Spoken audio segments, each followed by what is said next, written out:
Budget নিয়ে চলছে শেষ সময়ের প্রস্তুতি। ব্যয় কাঠামো এবং রাজস্ব ব্যবস্থাপনার বিষয়ে আসবে চূড়ান্ত সিদ্ধান্ত। প্রধানমন্ত্রীর দিক নির্দেশনার অপেক্ষা। হামাক্রান্তদের ৭৭ ছিল টিকার বাইরে। ভ্যাকসিন নেয়ার বয়স পুনর্বিবেচনার দাবি। সিদ্ধান্ত দেবে বিশ্ব স্বাস্থ্য সংস্থা। আজও ময়মনসিংহে একজনের মৃত্যু। জাল নোট বিক্রির সময় রাজধানীর উত্তরায় হাতে নাতে ৩ জন গ্রেফতার। কোরবানির হাটে ছড়িয়ে দেওয়ার পরিকল্পনা ছিল চক্রটির, বলছে ডিবি পুলিশ। রাজধানীর প্রবেশদ্বার সায়েদাবাদ যাত্রাবাড়ি যেন এক নিয়ন্ত্রণহীন করিডর। যাত্রী ভোগান্তি, প্রতারণা নিত্যদিনের ঘটনা। যানজট বাঁধিয়ে চলে নিষিদ্ধ হটলাইন ব্যবসা।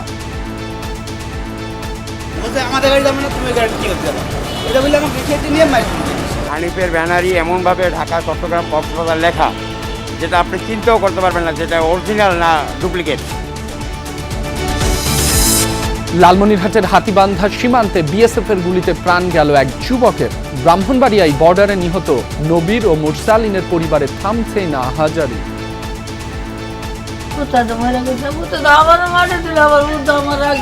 আমার পুত্রের যে ফল লকডাউন নিয়ে আমি বিএসএফ এর গুলি করে মারা। বাংলাদেশে চীনের বিনিয়োগ আরো বৃদ্ধির আহ্বান বাণিজ্য মন্ত্রীর। পাট শিল্পের জন্য প্রযুক্তিগত সহায়তা প্রত্যাশা। বাণিজ্য সম্প্রসারণে আলোচনা চলমান, জানালেন রাষ্ট্রদূত।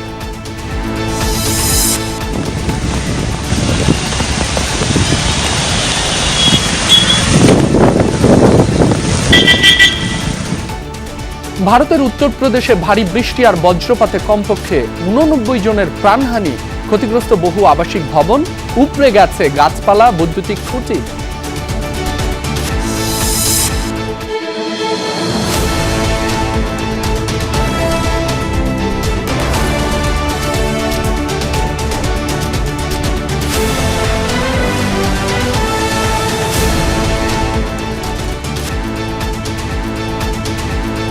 দুপুরের বাংলাদেশে আমন্ত্রণ, আপনাদের সাথে আছি মাসুম রাব্বি। এতক্ষণ শিরোনাম দেখছিলেন।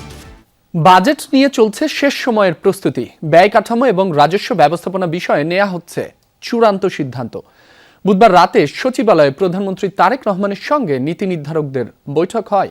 ওই বৈঠকে অর্থমন্ত্রী ছাড়াও অর্থ মন্ত্রণালয় ও এনবিআর এর শীর্ষ কর্মকর্তারা উপস্থিত ছিলেন।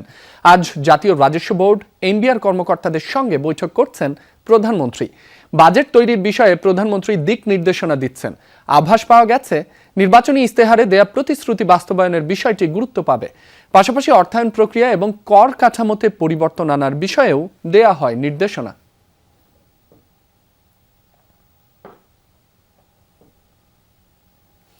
এ বিষয়ে আরো জানাবেন সহকর্মী রিমন রহমান। রিমন, আগামী বাজেটে কি কি বিষয় অগ্রাধিকার পেতে যাচ্ছে একটু জানাবেন আমাদের। রাব্বি, সবকিছু যদি ঠিক থাকে তাহলে কিন্তু আগামী 11 জুন 2026-27 অর্থ বছরের যে বাজেট, সেই বাজেটটি জাতীয় সংসদে অর্থমন্ত্রী আমির খসরু মোহাম্মদ চৌধুরী উপস্থাপন করবেন এবং সেই বাজেটকে ঘিরে এখন প্রস্তুতি চলছে, প্রস্তুতি প্রায় শেষ পর্যায়ে।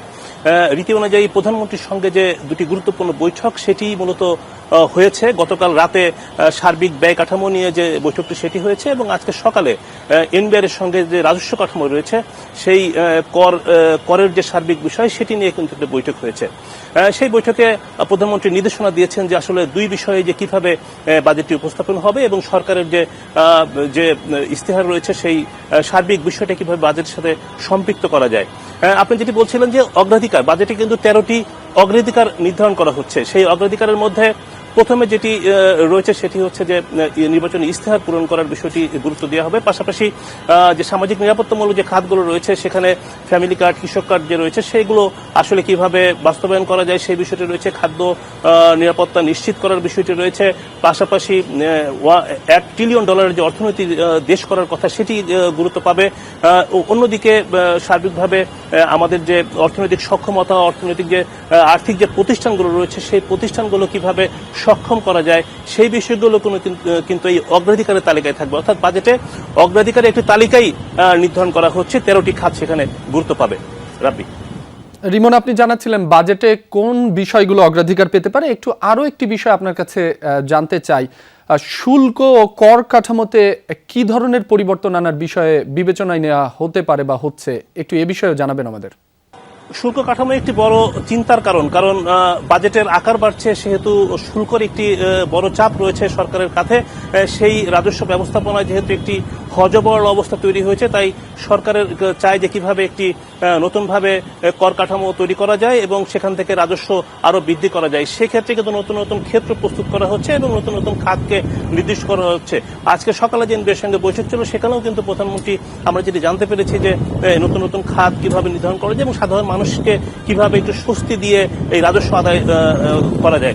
আমরা যেটি জানতে পেরেছি যে আসলে বিভিন্ন কর কাঠামোতে পরিবর্তন আনা হতে পারে। সম্পদ কর যে সারচার্জ ছিল সেটি পরিবর্তন করে সম্পদ কর যেটি বাস্তবায়ন করার একটা চিন্তা রয়েছে। পাশাপাশি শুল্ক কাঠামোতে মোটরসাইকেলের যে একটি সিসি কেন্দ্রিক যে শুল্ক ধরার কথা, সেটিও কিন্তু মাথায় নেওয়া হয়েছে।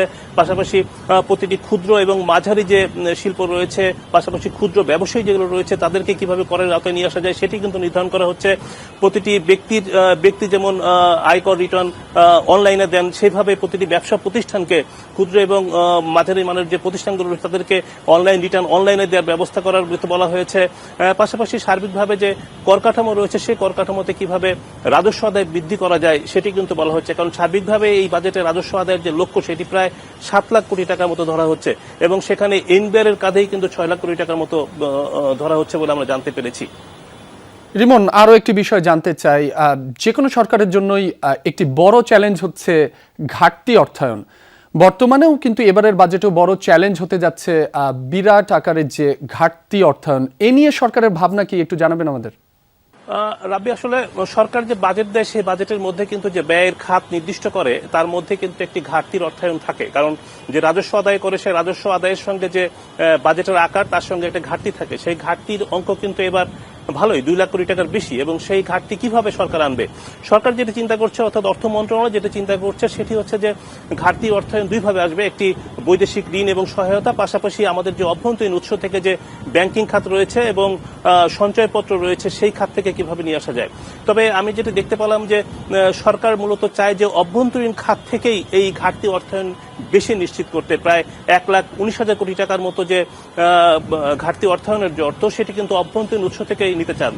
সেটি হতে পারে সঞ্চয়পত্র থেকে সুযোগ তৈরি করে দিয়ে সঞ্চয়পত্র বিক্রি বৃদ্ধি করে, পাশাপাশি আমাদের যে ব্যাংকিং খাত রয়েছে, সেই ব্যাংকিং খাত থেকে কিভাবে অর্থ নেওয়া যায় বা ঋণ নেওয়া যায়, সেইভাবে কিন্তু তৈরি করে নেওয়ার চেষ্টা করা হচ্ছে বা সরকার একটি প্রাথমিকভাবে তৈরি করছে। কিন্তু পাশাপাশি যেটি বলা যায় যে ঘাটতি অর্থায়ন, বাজেটের আকার বৃদ্ধি এবং আমাদের যে আয়ের খাত, সেটি সীমিত এবং সেই কারণেই কিন্তু মূলত এই ঘাটতির অঙ্কটা বৃদ্ধি পাচ্ছে, যাতে সরকারের সামনে কিন্তু একটি চাপ তৈরি হয়, যেটি যদি দেখা যায় যে মধ্যমেয়াদে অর্থ এবং তার পরে গিয়ে কিন্তু দেখা গেল রাজস্ব আদায় যেটি নির্ধারণ করা হয়েছিল, সেটি অর্জন যদি না হয়, তাহলে কিন্তু সেই ঘাটতির পরিমাণ আরও বৃদ্ধি পায়, যার ফলে সার্বিক বাজেট কাঠামোতে একটি বড় ধরনের চ্যালেঞ্জের মুখে পড়ে সরকার। তাই এবার ঘাটতির অঙ্ক কিভাবে নিশ্চিত করা যাবে, আদায় করা যায়, সেটি কিন্তু সরকার গুরুত্ব সহকারে বিবেচনা করছে। রাব্বি। রিমন রহমান, আপনাকে অনেক ধন্যবাদ। হামু উপসর্গে থামছেই না মৃত্যু। 24 ঘন্টায় ময়মনসিংহ মেডিকেলে প্রাণ গেছে আরও এক শিশুর। ময়মনসিংহ মেডিকেল কলেজ হাসপাতালে নতুন রোগী ভর্তি হয়েছেন 24 জন। চিকিৎসা শেষে বাড়ি ফিরেছেন 17 জন। চিকিৎসাধীন রয়েছেন 102 জন রোগী। এছাড়া রাজশাহী, বরিশাল, খুলনা ও চট্টগ্রাম বিভাগের বিভিন্ন হাসপাতালেও রোগীর ভিড় রয়েছে। কোথাও কোথাও আইসোলেশন ওয়ার্ডে শয্যা সংকটে বারান্দায় রেখেও রোগীদের চিকিৎসা দেওয়া হচ্ছে। এতে ভোগান্তি পোহাতে হচ্ছে রোগী ও স্বজনদের। বাড়ছে সংক্রমণ ঝুঁকিও।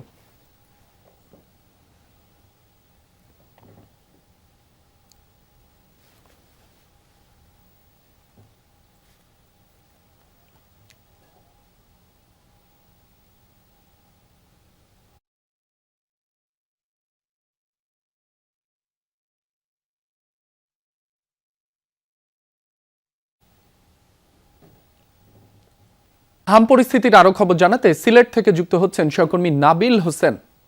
নাবিল, হামের সার্বিক পরিস্থিতি সিলেটে কেমন দেখছেন? চিকিৎসাধীন যারা রয়েছেন তাদের চিকিৎসা সেবা নিশ্চিতে প্রশাসন কি ধরনের, হাসপাতাল কর্তৃপক্ষ কি ধরনের ব্যবস্থা নিয়েছে, জানাবেন আমাদের। দেখুন, পরিস্থিতি মোটেই আসলে সুখকর নয়, অর্থাৎ পরিস্থিতির কোনো উন্নতি আমাদের চোখে পড়ছে না। যদিও গত 24 ঘন্টায় সিলেটে হামে বা হামের উপসর্গ নিয়ে কোনো মৃত্যু নেই, কিন্তু হাসপাতালে চিকিৎসাধীন রোগীর সংখ্যা কিন্তু কমছে না। কারণ এই যে হাসপাতালে প্রতিনিয়ত যেসব রুগীরা আছেন সেই রুগীদের আসলে এখানে বিভিন্ন হাসপাতালে ভর্তি করা হচ্ছে। মূলত সিলেটে শামসুদ্দিন আহমদ হাসপাতাল এবং Sylhet MAG Usmani medical college হাসপাতালের একটি ইউনিটেই মূলত এই যে হাম রোগীর চিকিৎসা হচ্ছে। আমরা এই মুহূর্তে দেখছি সিলেটে একটি বেসরকারি হাসপাতাল থেকে 6 মাস বয়সী একজন রুগীকে এই শামসুদ্দিন আহমদ হাসপাতালে নিয়ে আসা হয়েছে, যার আসলে অক্সিজেন প্রয়োজন হচ্ছে। কিন্তু যেহেতু বেসরকারি হাসপাতালগুলোতে সেভাবে আসলে হামের চিকিৎসা এখনো সেভাবে আসলে দেওয়ার সুযোগ নেই, ফলে এই যে শামসুদ্দিন হাসপাতাল, যে হাসপাতালে মূলত তাদের চিকিৎসা হয়, সেখানেই তাদেরকে নিয়ে আসা হয়েছে। আমরা একটু কথা বলি আপনার সাথে। শিশুর কি কি সমস্যা ছিল প্রধানত আসলে? না পয়লা আসতো জ্বর থেকে খাসি আইছে, পয়লা আসতাম না মেডিকেল ভর্তি থেকে এরপর আমরা সিট কাটা দিলেছি তো গেছে বাদে এরপরে ইটা দেখি বার হয়েছে বলে আমরা ইয়ে ভর্তি এখন কি অক্সিজেন লাগছে? অক্সিজেন লাগছে। এখন এমনিতে প্রথমে কোন হাসপাতালে ভর্তি ছিলেন? এখানে প্রাইভেট হাসপাতালে? এখানে পার্ক বিও প্রাইভেট হসপিটালে। এখান থেকে ডাক্তার কি বলল?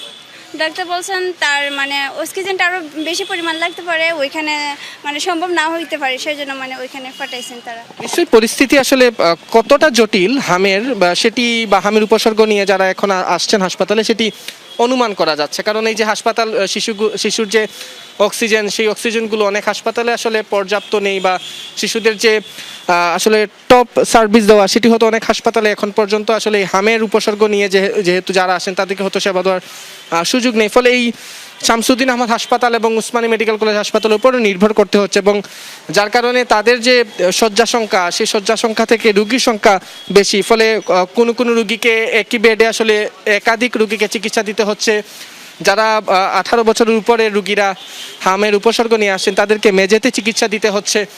এবং এই যে আসলে পরিস্থিতি, সেই পরিস্থিতি গেল 2 সপ্তাহ ধরেই সিলেটে আমরা হাসপাতালগুলোতে দেখে আসছি, এবং চিকিৎসকরা যেটি বলছেন এই পরিস্থিতির উন্নতি হতে আরও কিছুটা সময় লাগবে। কারণ এই যে টিকাদান কর্মসূচি যে চলছে, সেই টিকাদান কর্মসূচির সুফল পেতে আরও কিছুটা সময় লাগবে। তবে এখন পর্যন্ত যেসব শিশুরা টিকার আওতায় আসেনি তাদেরকে দ্রুত টিকার আওতায় আনার কথা তারা বলছেন, এবং যাদের হামের উপসর্গ রয়েছে তাদের দ্রুত চিকিৎসকের শরণাপন্ন হওয়ার পরামর্শ চিকিৎসকরা দিচ্ছেন। নাবিল, আপনাকে অনেক ধন্যবাদ আমাদের সাথে যুক্ত হবার জন্য। হামে আক্রান্তদের ৭৭ ভাগই টিকা পায়নি, আর মারা যাওয়া শিশুদের অর্ধেকেরই টিকা নেয়ার বয়স হয়নি। এ তথ্য স্বাস্থ্য অধিদপ্তরের। সেক্ষেত্রে প্রশ্ন উঠেছে, হামের টিকা নেয়ার বয়স 9 মাস থেকে আরও কমানো হচ্ছে না কেন? স্বাস্থ্য অধিদপ্তর বলছে, বয়স কমানোর বিষয়টি নির্ভর করছে বিশেষজ্ঞ কমিটি ও বিশ্ব স্বাস্থ্য সংস্থার উপর।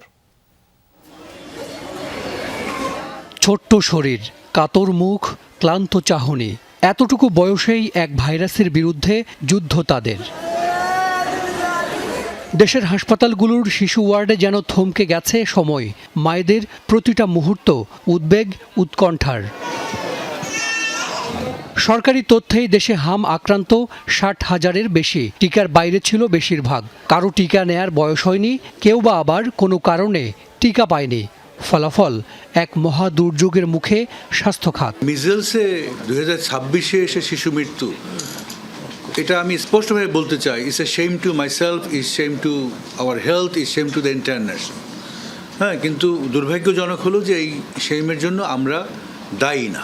হাম কেড়ে নিয়েছে 400-র বেশি শিশুর প্রাণ। তাদের মধ্যে নিশ্চিত হামে মৃত্যুর 60 জনের তথ্য বিশ্লেষণ করেছে স্বাস্থ্য বিভাগ। এতে দেখা যায় অর্ধেক শিশুর বয়স 9 মাসের কম, অর্থাৎ টিকা নেয়ার বয়স হয়নি তাদের। হাসপাতালে ভর্তি হওয়ার একদিনের মধ্যেই মৃত্যু হয়েছে 25 ভাগের। অর্ধেক শিশুকে ঢাকায় রেফার্ড করেও বাঁচানো যায়নি। এই যে মৃত্যু কমছে না, হ্যাঁ, এটা নিয়ে আমরা এখন থেকে বেশি কনসার্ন। আমরা ট্রিটমেন্ট রাইট টাইমে দিচ্ছি, but we fail to save the patient. তাহলে রাইট ট্রিটমেন্ট দেওয়ার পরও কেন পেশেন্ট সেভ করতে পারছে? ওদের সিভিয়ারিটিটা কোন জায়গায়, কোথায় সিভিয়ারিটি কোথায়, এবং এই সিভিয়ারিটিতে সে কেন উপনীত হলো, এটা নিয়ে আমরা কাজ করছি। হামে 3 মাসের শিশুও মারা গেছে, অথচ টিকা দেয়া হয় 9 ও 15 মাস বয়সে। তবে হামের চলমান টিকা কর্মসূচিতে তা 6 মাস করা হয়েছে। নিয়মিত টিকা কর্মসূচির বয়স কমানোর বিষয়ে সিদ্ধান্ত হয়নি এখনও। মানে 9 মাস থেকে 6 মাসে আসছি, 3 মাস আমরা আগে নিয়ে আসছি। এখন এরও নিচে আমরা যাব কিনা এটা আসলে এটা একটা শুধু আমাদের ভেতরে না, এটা আন্তর্জাতিকভাবেও আমাদের বিভিন্ন সংস্থা, এক্সপার্ট গ্রুপ, তাদের সাথে কথা বলে আমাদের এটা ঠিক করতে হবে। স্বাস্থ্য বিভাগ মনে করে টিকা দেওয়ার মাধ্যমে হার্ড ইমিউনিটি অর্জন হলে তা যে কোনো বয়সের মানুষকেই সুরক্ষা দেবে। হাসান মিসবাহ, যমুনা নিউজ, ঢাকা। রোগীর স্বজনদের সাথে হট্টগোলের সময় শারীরিকভাবে লাঞ্ছিত করার অভিযোগে বগুড়া শহীদ জিয়াউর রহমান মেডিকেল কলেজ হাসপাতালের জরুরি বিভাগে চিকিৎসা সেবা বন্ধ রেখেছেন ইন্টার্ন চিকিৎসকরা। এ বিষয়ে আরো জানাতে যুক্ত হচ্ছেন সহকর্মী মেহেরুল সুজন। সুজন, ইন্টার্ন চিকিৎসকদের কর্মবিরতির কারণে চিকিৎসা সেবায় কি ধরনের প্রভাব পড়েছে, বিস্তারিত জানাবেন আমাদের। শহীদ জিয়াউর রহমান মেডিকেল কলেজ হাসপাতাল কিন্তু সাধারণত এখানে 2000 থেকে 2500 রোগী কিন্তু নিয়মিত সেবা নিয়ে থাকে। তো সেই জায়গা থেকে কিন্তু যারা ইন্টার্ন চিকিৎসক তাদের কিন্তু এখানে চিকিৎসা সেবার ক্ষেত্রে তাদের অংশগ্রহণটা বেশি আমরা সবসময় দেখি। সেই জায়গায় আজকে যখন তারা সকাল থেকে কর্মবিরতিতে গেছেন, তারপর থেকে কিন্তু রোগীদের বেশ কিছুটা দুর্ভোগে পড়তে হয়েছে। জরুরি বিভাগ সহ অন্যান্য বিভাগে যেখানে ইন্টার্ন চিকিৎসকদের সার্বক্ষণিক দায়িত্ব থাকার কথা, তারা কিন্তু আজকে গতকাল রাতের যে ঘটনা তারপর থেকে কিন্তু তারা আজকে কর্মবিরত রয়েছেন এবং আমরা দেখছিলাম যে কিছুক্ষণ আগ পর্যন্ত কিন্তু তারা জরুরি বিভাগের সামনে মানববন্ধন করছিলেন, বিক্ষোভ করছিলেন এবং বারবার চিকিৎসকরা চিকিৎসা দিতে গিয়ে আক্রান্ত হচ্ছেন এই দাবি বা এই অভিযোগে তারা কিন্তু প্রয়োজনীয় ব্যবস্থা নেওয়ার কথাও বলছিলেন। তো গতকালকে রাব্বি যে ঘটনা, শিশু বিভাগে একটি নিউমোনিয়া আক্রান্ত শিশুর মৃত্যুর পর হট্টগোল হয় সেখানে এবং চিকিৎসকদের, বিশেষ করে ইন্টার্ন চিকিৎসকদের দাবি যে রোগীর স্বজনরা এই সময় উত্তেজিত হয়ে তাদেরকে মারধর করেন, তাদেরকে শারীরিকভাবে লাঞ্ছিত করেন। অন্যদিকে রোগীর স্বজন গতকাল অভিযোগ করেছেন যে তারা আসলে রোগীর মৃত্যুর পরে তারা কিছুটা উত্তেজিত হলেও চিকিৎসকরা তাদেরকে বা ইন্টার্ন চিকিৎসকরা এরকম অভিযোগও কিন্তু তারা করেছেন। তবে ইন্টার্ন চিকিৎসকরা যেটা বলছেন যে তারা সর্বোচ্চ চেষ্টা করেছেন, যেহেতু এখানে শিশুদের কোনো আইসিইউ নেই, কিন্তু যে শিশুটি মারা গেছে তার আসলে আইসিইউ দেওয়ার মতো পরিস্থিতি ছিল যেটি তারা দিতে পারেননি। তারা অন্যভাবে চেষ্টা করেছেন কিন্তু তারা বাঁচাতে পারেননি। অন্যদিকে তাদের উপর এই যে আক্রমণ, এই আক্রমণটা বারবার হচ্ছে এরকম দাবি কিন্তু তারা আজকে তুলেছেন, যে কারণে আজকে তারা কর্মবিরতিতে গেছেন। সর্বশেষ খবর আপনি যেটি কিছুক্ষণ আগে হাসপাতালের যিনি পরিচালক রয়েছেন তার সঙ্গে কিন্তু ইন্টার্ন চিকিৎসক যারা রয়েছেন তারা কিন্তু একটি বৈঠকে বসেছেন এবং সেখানে যাওয়ার আগে ইন্টার্ন চিকিৎসক পরিষদের যিনি সভাপতি ডাক্তার নিয়ামুল হাসান, তিনি আমাদেরকে যেমনটি জানাচ্ছিলেন যে তাদের এই কর্মের যে পরিবেশ, নিরাপত্তা সেটি নিশ্চিত না করলে তারা কর্মবিরতি চালিয়ে যাবেন। তবে প্রশাসন যদি তাদেরকে নিরাপত্তা দেওয়ার নিশ্চয়তা দেয় সেক্ষেত্রে তারা কর্মবিরতি ছেড়ে আবারও দেবেন।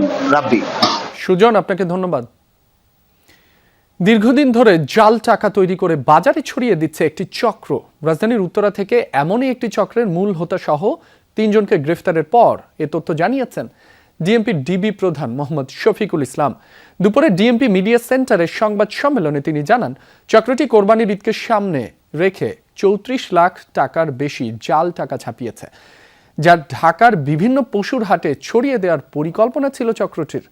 ডিবি প্রধান জানান, কোরবানির হাটকে কেন্দ্র করে জাল টাকা কেনা বেচা হচ্ছে, এমন তথ্যে অভিযান চালায় ডিবি টিম। পরে চক্রটি উত্তরায় জাল টাকা বিক্রির সময় হাতে নাতে গ্রেফতার হয়। পরে তাদের বাসা থেকে 3টি মেশিন সহ বিপুল পরিমাণ জাল নোট জব্দ করা হয়। লাখে 6,000 মুনাফায় জাল টাকাগুলো বিক্রি করত চক্রটি, যা ছড়িয়ে দিতে কাজ করছে কয়েকজন।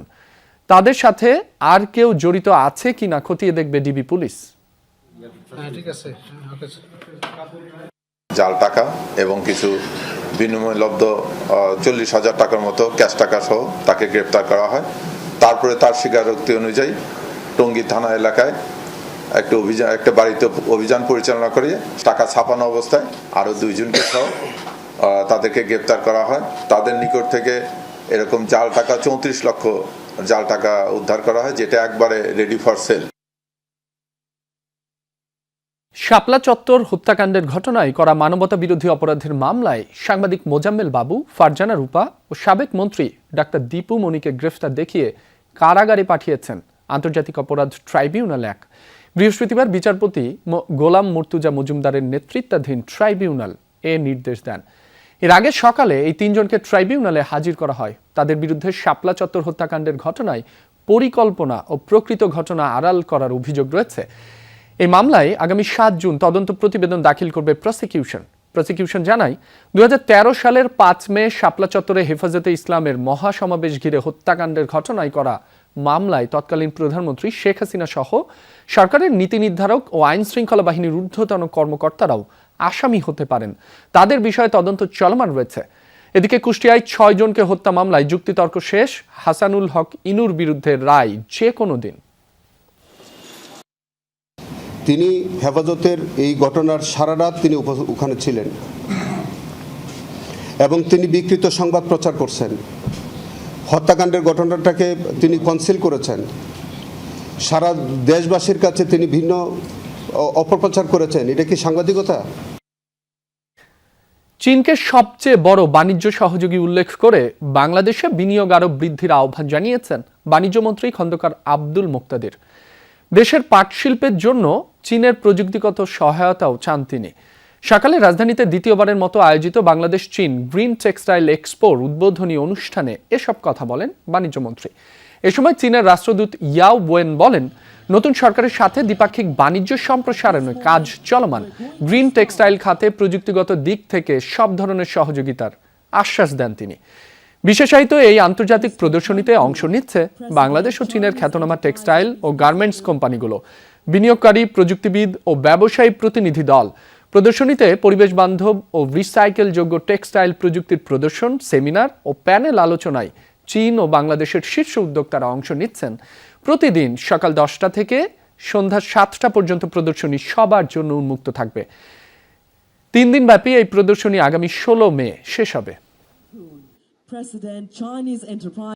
The Chinese government encourages the Chinese investors to come into Bangladesh and make meaningful investment. Win-win scenario for both Chinese investors and in terms of generating employment for Bangladesh.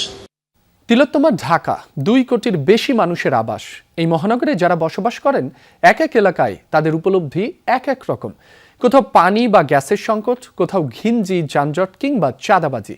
মহানগরীর বিভিন্ন প্রান্তের ছোট বড় সমস্যা, নাগরিক ভোগান্তি নিয়ে ধারাবাহিকভাবে আমরা তুলে ধরব কেমন আছি ঢাকায়।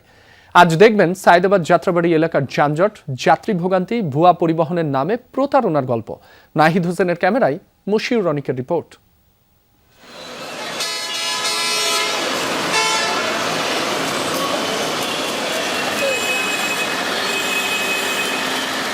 সায়দাবাদ যাত্রাবাড়ি রাজধানীর অন্যতম প্রবেশদ্বার। একদিকে শহর ছাড়তে চাওয়া যাত্রীদের ভিড়, আর অন্যদিকে অফিসমুখী মানুষের চাপ। ফল প্রায় সারাক্ষণই থমকে থাকা সড়ক। দেখতে এই যানজটকে শুধু বিশৃঙ্খলার ফল মনে হলেও আড়ালে চলে অদৃশ্য বাণিজ্য। যাত্রীবেশে যাওয়া যাক সায়দাবাদ। পৌঁছাতেই যমুনা টিমের কাছে আসলো অস্বাভাবিক এক খবর। রিকশা থেকে নামা এক যাত্রীকে ঘিরে ধরেছিলেন কয়েকজন, জোর করে তাকে তুলতে চান অন্য বাসে। রাজি না হওয়ায় মাথায় আঘাত রক্তাক্ত যাত্রী।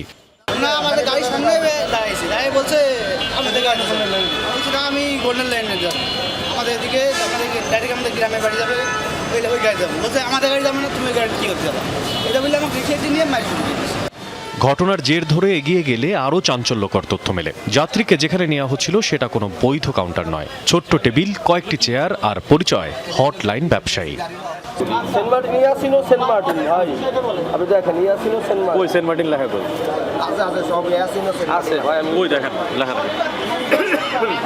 অর্থাৎ নিজস্ব বাস নেই, কিন্তু যাত্রী আছে। অন্য পরিবহনের যাত্রী ধরে এনে নেওয়া হয় কমিশন। যদিও অনেক আগেই এই হটলাইন ব্যবসা নিষিদ্ধ করেছিল সরকার। এটা কিভাবে চলে? না, এটা আমি বলি, এটা একটা কমিশন পায় এই মালিকই টিকিট, মানে এই কাউন্টারটা দিচ্ছে আর কি। এটা একটা আমি 50টা টিকিট কাটছি, 30 টাকা করে একটা কমিশন পাচ্ছি। ভাই শোনেন, কাউন্টারে এবার সাংবাদিক পরিচয় দিয়ে ক্যামেরা সামনে আনতেই অস্বীকার। শুরু হলো টালবাহানা। দেখি ভাই, সমস্যা কি? আপনার শুধু আমার ভাই করতে টিকিটটা দেন। আমি নিজে করি চাকরি। টিকিটটা দেন না। টিকিট আমি কি কাটবো? এখন আমি টিকিট কাটবো ভাই। আপনার গাড়ি নাই? টিকিটটা বের। টিকিট শেষ হয়ে গেছে ভাই, দেখেন টিকিট শেষ হয়ে গেছে। ফুরিয়ে গেছে টিকিট, কিন্তু ড্রয়ার খুলতেই ধরা পড়ে সত্য লুকানোর চেষ্টা। নামি বেনামি বিভিন্ন পরিবহনের শতাধিক টিকিট।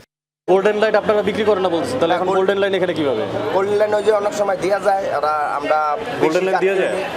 মানে দেওয়া যায় বলতে কি অনেক সময় দেখা গেছে বেশি যাত্রী হইলে কি জানি কয় বিক্রি করে ওরা। এরকম এক নামী পরিবহনের টিকিট নিয়ে পরিবহন সংশ্লিষ্ট কাউন্টারে গেলে অবাক হন তারাও এবং চটে যান হটলাইন ব্যবসায়ীদের উপর। এটা আপনাদের টিকিট নাকি আপনাদের টিকিট না দেখেন তো আপনাদের টিকিট ওর কাছে আমার টিকিট দেওয়া নাকি ওর টিকিট কোথায় বলে ও তো আমি জানলে তো আমি দেবো ওকে আমার টিকিট সে কোথা থেকে পেলো কিভাবে পেলো এটা আমার বলতে হবে। হানিফের যাত্রী দেই না আমরা কোন হানিফের যাত্রী দিছি আমরা হানিফের যাত্রী আমরা দেই না। আমরা কি হানিফ কাউন্টার কি আমাদের হটলাইন আছে? হটলাইন না থাকলে কি হইছে হানিফ আইছে আমরা যাত্রী। চমক আরও বাকি, হটলাইন থেকে টিকিট নিয়ে যাত্রী উঠছেন হানিফ ইউনিক লেভেল লাগানো বাসে, কিন্তু ভেতরে ঢুকলেই বুঝতে পারেন এটি আসল নয়, প্রতারণার শিকার তারা। আপনারা কি অরিজিনাল হানিফ? না অরিজিনাল না।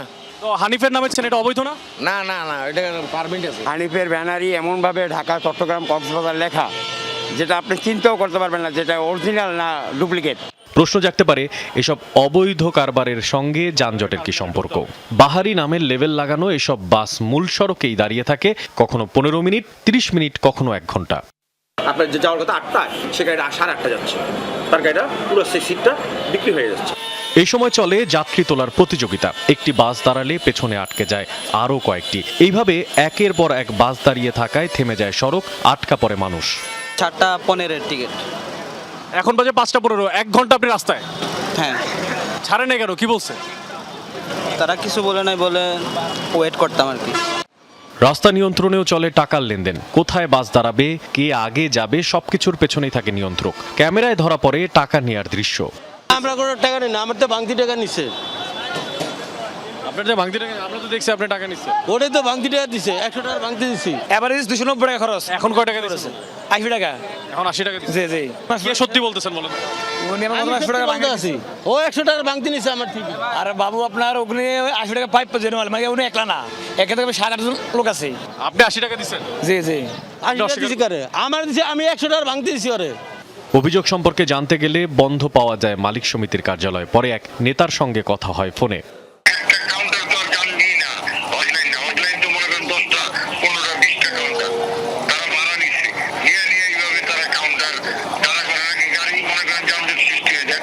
মালিক সমিতির সাথে আপনাদের ভালো সম্পর্ক? আমাদেরকে দিয়ে ওরা ওদেরকে দিয়ে আমরা সবার সাথে সবার ভালো সম্পর্ক রাখাটাই কর্তব্য।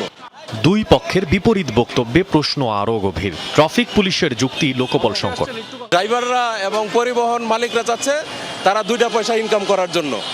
এখন এই স্বার্থ, তাদের সম্মিলিত স্বার্থের সংখ্যাটা বেশি আর আমাদের অফিসারদের সংখ্যা কম। মালিক সমিতির কয়েকজনের তথ্য, এই যানজট থেকে প্রতিদিন লেনদেন হয় 1.5 থেকে 2 কোটি টাকা। সাধারণ মানুষ হারায় সময়, হারায় কর্মঘণ্টা, সেখানে কিছু চক্র অসাধুভাবে কামিয়ে নিচ্ছে টাকা। এ যেন এক নিয়ন্ত্রণহীন করিডোর। প্রশ্ন একটাই, এই চক্রের দৌরাত্ম্য ভাঙবে কে? মশিউর অনেক, যমুনা নিউজ, ঢাকা। এ বিষয়ে সবশেষ তথ্য জানাতে যাত্রাবাড়ি এলাকা থেকে যুক্ত হচ্ছেন সহকর্মী মশিউর অনেক। অনেক, হটলাইন ব্যবসা বন্ধের পরও কিভাবে মালিক সমিতির ব্যানারে এই ব্যবসা এখনো চলে? বর্তমানে সেখানে কি ধরনের অনিয়ম চোখে পড়ছে? প্রশাসনের পক্ষ থেকে কোনো নজরদারি নেওয়া হয়েছে কিনা একটু জানাবেন আমাদের। মালিক সমিতির ব্যানারে এইগুলো চলছে কিনা সেটার উত্তর তো মালিক সমিতিই দেবে। তবে এই যে নিয়ন্ত্রণহীন করিডোর, এই করিডোরের সার্বিক বিষয়টি আসলে আমি এই যে মালিক সমিতির যিনি সদস্য সচিব এই মুহূর্তে আমার কাছে আছেন তার কাছে জানতে চাইব। বলা হয় হটলাইন ব্যবসায়ীরা দাবি করেন যে আপনাদের সঙ্গে তাদের একটা সখ্যতা আছে, সত্য? কথাটা সম্পূর্ণ মিথ্যা। অ্যাকচুয়ালি হটলাইনের সাথে আমাদের কোনো সম্পর্ক নাই। আমরা আমাদের নিজস্ব টার্মিনালের ভিতর থেকে আমাদের নিজস্ব কাউন্টার থেকে গাড়ি চালাই। হটলাইন যারা, এরা টার্মিনালের বাইরে বিভিন্ন নামে ওরা কাউন্টার দিয়ে রাখছে। এরা করে কি, একটা যাত্রী আসলে ওখান থেকে যাত্রীটাকে ধরে এবং ওই কি বলে তার থেকে যতটুকু যা পারে টাকা রেখে দেয়। রেখে আমাদের গাড়িটা যখন বাইর হয় তখন আমাদের গাড়িটাকে জোর করে উঠায় দেয়। এই জোর করে উঠায় দিয়ে দেখা গেল যে একটা যাত্রী থেকে 700 টাকা 800 টাকা রাখছে, আমাদের গাড়ির কন্ট্রাক্টরের হাতে হয়তো কমিশন নিচ্ছে। আর এই যে তারা জাস্ট 200-300 টাকা দিয়ে যা। এত বড় একটা কাউন্টার, একটা টার্মিনাল, এখানে কেন মানুষ নেই? এখানে এই যে বাইরে যদি আপনাকে ধরে জোর করে টিকিট দিয়ে দেয় এবং জোর করে গাড়িতে উঠায় দেয়, আপনি ভিতরে আসার সুযোগটা কোথায়? এই জন্যই এই হটলাইনগুলি আসলে আমাদের জন্য, আমাদের ব্যবসার জন্য একটা ব্ল্যাক স্পট আপনি বলতে পারেন। এই ওরা করে মধ্যস্বত্বভোগীর মতো পুরা লাভের টাকাটাই ওরা রেখে দেয় এবং আমরা লাভের টাকাটা ওনারা রেখে দেন। আমি একটু এই ব্যাপারে আরও কিছু সংশ্লিষ্ট ব্যাপারে যেগুলো মালিক সমিতি থেকে আমরা যেতে পেরেছি একজন আইনজ্ঞের সঙ্গে একটু কথা বলতে চাই। একই গাড়ির রেজিস্ট্রেশনে 2-3টা গাড়ি নামানো, এটা কি বৈধ একজন আইনজীবী হিসেবে আপনার? না, এটা মোটেও বৈধ না। বিআরটিএ একটা গাড়ির জন্যই যখন রেজিস্ট্রেশন দেয় অবশ্যই একটা মাত্র গাড়িকে রেজিস্টার করতে হবে, এর বাইরে যদি কেউ রেজিস্টার। মালিক সমিতির এই বিষয়টা তো আপনিও জানেন, তো কি মনে হয়? না দেখুন, প্রত্যেকটা কাজ ওনারা যা করছে হটলাইন, প্রত্যেকটা আলাদা আলাদা ক্রাইমকে কনস্টিটিউট করছে। যেমন ওনাদের নামে যদি আরেকটা গাড়ি ব্যবহার করা হয় তাহলে সেটা একটা ক্রাইম। ওনার নাম ব্যবহার করে আরেকটা গাড়িকে পরিচালনা করা সেটা একটা ক্রাইম। আবার একটা রেজিস্ট্রেশন দিয়ে 2টা গাড়ি চালানো সেটা একটা ক্রাইম। সেক্ষেত্রে ওনাদের এবং রাষ্ট্রের উভয়ের এই সুযোগ আছে, একটা আইনি ব্যবস্থা নেওয়ার।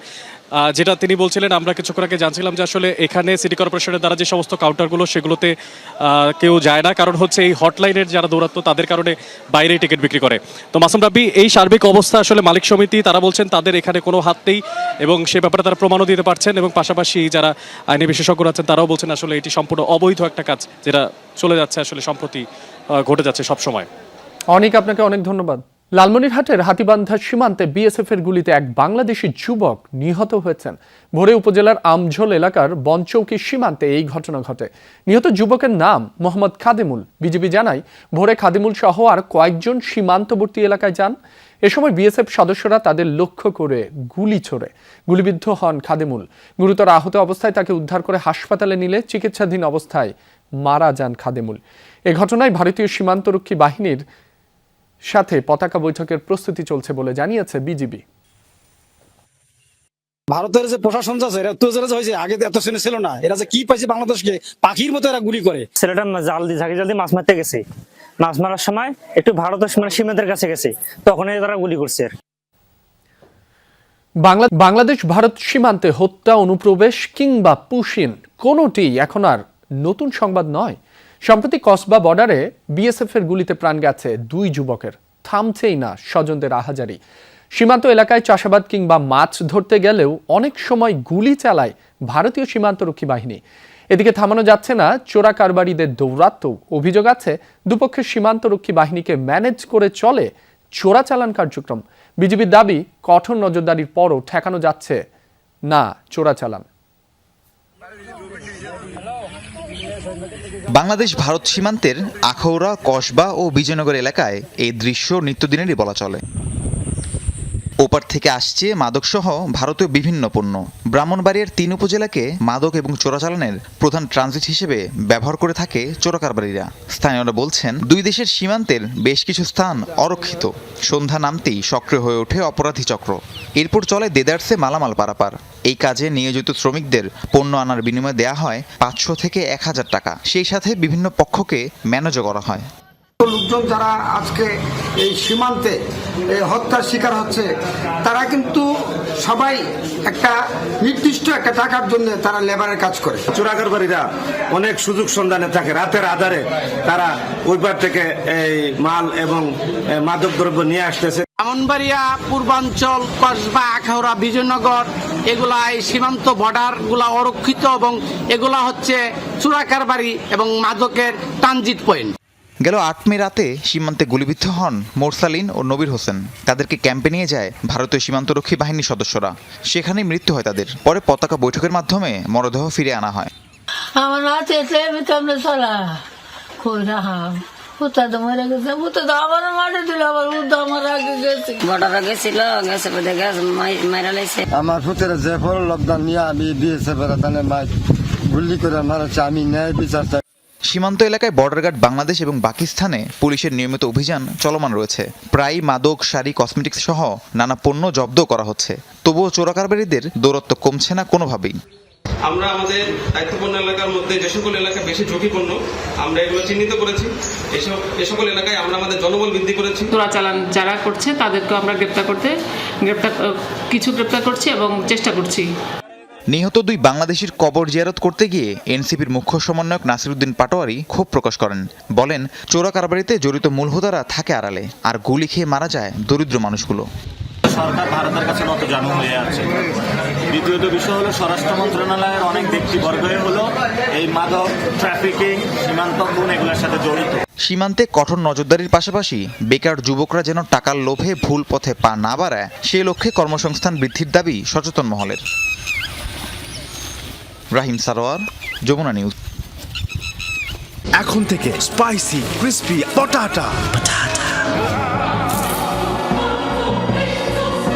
প্রাণ পটাটা একটি স্বনির্ভর বিস্কুট। হযরত শাহজালাল আন্তর্জাতিক বিমানবন্দরের 3rd টার্মিনাল চালু হলে যাত্রী ধারণ ক্ষমতা 1.5 থেকে দ্বিগুণ বাড়বে বলে জানিয়েছেন বেসামরিক বিমান চলাচল কর্তৃপক্ষ বেবিচকের chairman air vice marshal Mostafa Mahmud Siddique. সকালে বাংলাদেশ এভিয়েশন ট্যুরিজম জার্নালিস্ট অ্যাসোসিয়েশনের সঙ্গে সৌজন্য সাক্ষাতে তিনি জানান, বর্তমানে বিমানবন্দরের যাত্রী ধারণ ক্ষমতা 13 মিলিয়ন। 3rd টার্মিনাল চালু হলে তা বেড়ে হবে 19 মিলিয়ন। এতে আয়ও বাড়বে। তিনি আরও বলেন, নতুন টার্মিনালে আধুনিক ইমিগ্রেশন ও অটোমেটেড কাস্টমস সুবিধা যুক্ত হবে। মাল্টি লেভেল কার পার্কিং থাকায় যানজটও কমবে। নেটওয়ার্ক ব্যবস্থা নিয়েও বড় কোনো সমস্যা হবে না বলে আশ্বাস দেন বেবিচক চেয়ারম্যান। এ সময় তিনি জানান, বগুড়া, ঈশ্বরদী, ঠাকুরগাঁও ও লালমনিরহাট সহ বন্ধ থাকা 8টি বিমানবন্দর পুনরায় চালুর উদ্যোগ চলছে। যখন আপনার 3rd টার্মিনালটা চালু হবে তখন আপনার প্যাসেঞ্জারের ধারণ ক্ষমতা সেটা এখন থেকে অলমোস্ট 1.5 থেকে 2 গুণ বেড়ে যাবে। যখন ড্রপ অফ করলেন, যখন নামলেন অথবা যখন চলে যাবেন, সেই ড্রপ অফ ফ্যাসিলিটি থেকে শুরু করে এই যারা আপনার ইমিগ্রেশন, কাস্টমস, আদার ফ্যাসিলিটি যা আছে, বোর্ডিং সবই আপনার বেশ আধুনিক। 7 দিন মৃত্যুর সাথে লড়াই করে অবশেষে না ফেরার দেশে চলে গেল চট্টগ্রামের বায়েজিদে দুর্বৃত্তদের ছোড়া গুলিতে আহত শিশু রেশমা আক্তার। এ বিষয়ে আরো জানাতে চট্টগ্রাম থেকে যুক্ত হচ্ছেন সহকর্মী জোবায়েদ ইবনে শাহাদাত। শাহাদাত, শিশু রেশমার স্বজনরা কি বলছেন? এলোপাতারি গুলি চালানো সন্ত্রাসীদের আইনের আওতায় আনার বিষয়ে পুলিশ কি বলছে জানাবেন আমাদের। রাবি, রেশমিকে এই এখন থেকে প্রায় 2 মিনিট আগে, মাত্র 2 মিনিট আগেই তার মরদেহ নিয়ে পরিবারের সদস্যরা চট্টগ্রাম মেডিকেল কলেজ হাসপাতাল থেকে গেছে এবং তারা এই ঘটনায় তারা পুরো পরিবার একেবারে ভেঙে পড়েছে এবং তার মা এবং বাবা কথা বলার মতো অবস্থায় ছিলেন না। আমরা চেষ্টা করেছি তাদের ভাষ্য জানার এই ঘটনার পরে, কিন্তু তারা কথা বলার মতো সেই পরিস্থিতিতে ছিলেন না এবং এই ঘটনাকে কেন্দ্র করে যেটি আপনি আইনের আওতায় কাউকে আনা হয়েছে কিনা সেটি জানতে চাচ্ছেন। বেশ কয়েকজনকে সন্দেহে আটক করেছে বাইজিদ থানা পুলিশ। তবে এই বিষয়ে আসলে মূল অগ্রগতি কি সেটি এখনো পুলিশের পক্ষ থেকে কোনো ব্রিফিং বা সেরকম সরাসরি আমাদেরকে জানানো হয়নি। তবে যারা আইনের আওতায় এসেছেন তাদের মধ্যে এই ঘটনার সাথে জড়িত আছেন বলে ধারণা করা হচ্ছে। এবং এই যে রেশমা মারা গেলেন, তিনি 11 বছর বয়সী শিশু এবং প্রায় 7 দিন চট্টগ্রাম মেডিকেল কলেজ হাসপাতালের আইসিইউতে মৃত্যুর সাথে পাঞ্জা লড়ে আজ সকাল 9:45 দিকে তিনি মৃত্যুবরণ করেন এবং গত 7 মে রাত 9:30টার দিকে দোকানে যাচ্ছিলেন রেশমি এবং সেই দোকানে যাওয়ার পথে দুর্বৃত্তদের গুলিতে তিনি গুলিবিদ্ধ হন এবং চোখে তার গুলিটি যায় এবং সেই গুলিটি তার মস্তিষ্কের ভেতরে ছিল এবং সেটি অনেক চেষ্টার পরও আসলে বের করা যায়নি। একেবারে ব্রেন ডেড অবস্থায় বেশ কয়েকদিন ছিলেন এবং তারপরে আজ তিনি মৃত্যুবরণ করলেন এবং এই ঘটনায় তার পুরো পরিবার শোকে স্তব্ধ।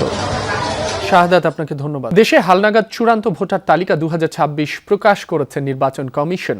ভোটার তালিকা অনুযায়ী বর্তমানে মোট ভোটার 12,83,23,240 জন। বৃহস্পতিবার দুপুরে নির্বাচন কমিশন সচিবালয়ের এনআইডি শাখার মহাপরিচালক AHM আনোয়ার পাশা স্বাক্ষরিত এ তালিকা প্রকাশ করা হয়।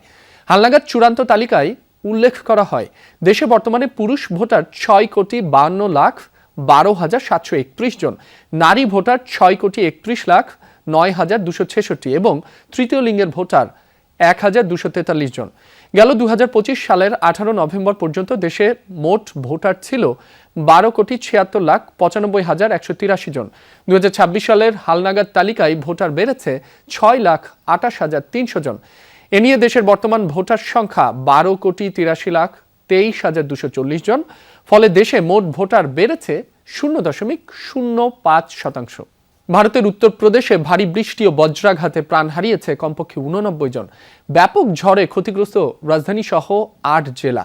প্রাণ হারিয়েছে 150 মতো গবাদি পশুও ক্ষতিগ্রস্ত পরিবারগুলোর কাছে 24 ঘন্টার মধ্যে সহায়তা পৌঁছে দিতে তৎপর রাজ্য প্রশাসন।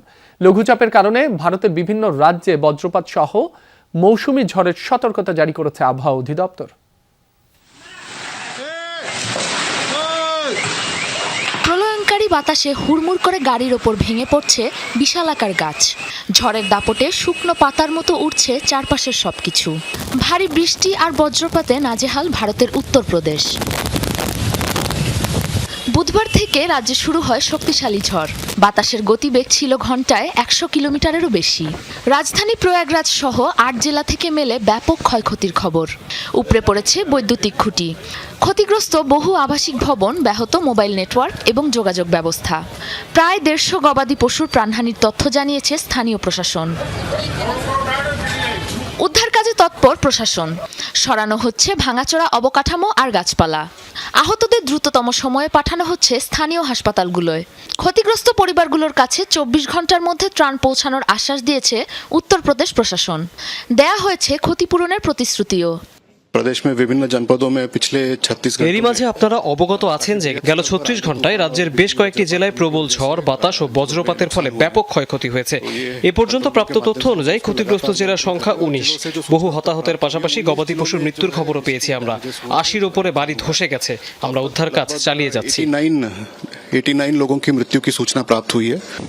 পশ্চিমা লঘুচাপে আবহাওয়ার পরিবর্তনের কারণে ভারতের বিভিন্ন রাজ্যে সতর্কতা জারি করেছে আবহাওয়া অধিদপ্তর। নেওয়া হচ্ছে সব রকম জরুরি ব্যবস্থা। সাবরিনা নুসরাত, যমুনা নিউজ। মুখোমুখি হলেন দুই সর্ববৃহৎ অর্থনীতির দেশের president Donald Trump, Xi Jinping. বৃহস্পতিবার স্থানীয় সময় সকালে বেইজিংয়ে দ্বিপাক্ষিক বৈঠক করেন যুক্তরাষ্ট্র ও চীনের রাষ্ট্রপ্রধান। প্রায় 2 ঘন্টা হয় রুদ্ধদ্বার আলোচনা। বাণিজ্য আর শুল্কই ছিল মূল ইস্যু। ধারণা করা হচ্ছে ইরান আর তাইওয়ান পরিস্থিতি নিয়েও কথা হয়েছে দুই নেতার। তবে বৈঠক শেষে হয়নি আনুষ্ঠানিক কোনো সংবাদ সম্মেলন। শুক্রবার আবারও আলোচনায় বসবেন ডোনাল্ড ট্রাম্প, শি জিনপিং। প্রায় 1 দশক পর প্রধান প্রতিদ্বন্দ্বী চীনের মাটিতে কোনো মার্কিন প্রেসিডেন্ট। ডোনাল্ড ট্রাম্প পেলেন রাজকীয় অভ্যর্থনা। বেইজিংয়ের গ্রেট হল অব পিপলে স্বয়ং নিজে উপস্থিত হয়ে ডোনাল্ড ট্রাম্পকে স্বাগত জানান চীনা প্রেসিডেন্ট শি জিনপিং। বাজানো হয় দুই দেশেরই জাতীয় সঙ্গীত। দুই রাষ্ট্রপ্রধানকে বিশেষ শুভেচ্ছা জানায় শিশুরা। পরে বৈঠক কক্ষে প্রবেশ করেন মার্কিন ও চাইনিজ প্রতিনিধিরা। বৈঠকে মার্কিন প্রতিনিধি দলে ছিলেন পররাষ্ট্রমন্ত্রী মার্কো রুবিও, প্রতিরক্ষামন্ত্রী পিট হেগসেট, বাণিজ্য প্রতিনিধি জেমিসন গ্রিয়ার ও অর্থমন্ত্রী স্কট বেসেন্ট। এদিকে চীনের তরফ থেকে প্রেসিডেন্ট শি জিনপিং ছাড়াও উপস্থিত ছিলেন পররাষ্ট্রমন্ত্রী ওয়াং ই সহ অন্যান্য কর্মকর্তারা। বৈঠকের শুরুতেই চীনা প্রেসিডেন্টকে প্রশংসায় ভাসান মার্কিন president Donald Trump. President Xi, আপনাকে ধন্যবাদ জানাতে চাই। এটি এমন এক সম্মান যা আগে খুব কম মানুষই পেয়েছে। আমি মুগ্ধ। অনেকদিন ধরে আমরা একে অপরকে চিনি। দুই দেশের যে কোনো প্রেসিডেন্টের মধ্যে এটি দীর্ঘতম সম্পর্ক। এটা আমার জন্য সম্মানের। যখনই কোনো সমস্যা হয়েছে মিলেমিশে সমাধান করেছি। ট্রাম্পের আশা ভবিষ্যতে চীনের সাথে যুক্তরাষ্ট্রের সম্পর্ক আরও সমৃদ্ধ হবে। জবাবে ওয়াশিংটন বেইজিংকে একে অপরের পরিপূরক বললেন শি। একটি স্থিতিশীল চীন যুক্তরাষ্ট্র সম্পর্ক সমগ্র বিশ্বের জন্য ভালো। যখন আমরা সহযোগিতা করি উভয় পক্ষই লাভবান হই। একে অপরের মুখোমুখি হলে ক্ষতিগ্রস্তও হই উভয়ই। আমাদের প্রতিপক্ষ না হয়ে সহযোগী হওয়া উচিত। এতেই পারস্পরিক সাফল্য ও যৌথ সমৃদ্ধি অর্জন সম্ভব। বৈঠক পরবর্তী কোনো সংবাদ সম্মেলন না হলেও ধারণা করা হচ্ছে আলোচনার মূল বিষয়বস্তু ছিল বাণিজ্য। প্রতিদ্বন্দ্বী বেইজিংয়ের সাথে বাণিজ্যে একাধিক বিষয় সমঝোতায় আসার সম্ভাবনা ওয়াশিংটনের। বিনিময়ে মার্কিন বাজারে সেমিকন্ডাক্টর রফতানির বিষয়ে বিধিনিষেধ কমাতে চাইবে চীন সরকার। প্রাধান্য পেয়ে থাকতে পারে ইরান ও তাইওয়ান ইস্যুটিও। বৈঠক শেষে বেইজিংয়ের টেম্পল অফ হেভেন পরিদর্শন করেন Trump, Xi. Anik Rahman, Jamuna news. এই ছিল দুপুরের বাংলাদেশে। এতক্ষণ যারা সাথে ছিলেন সবাইকে ধন্যবাদ।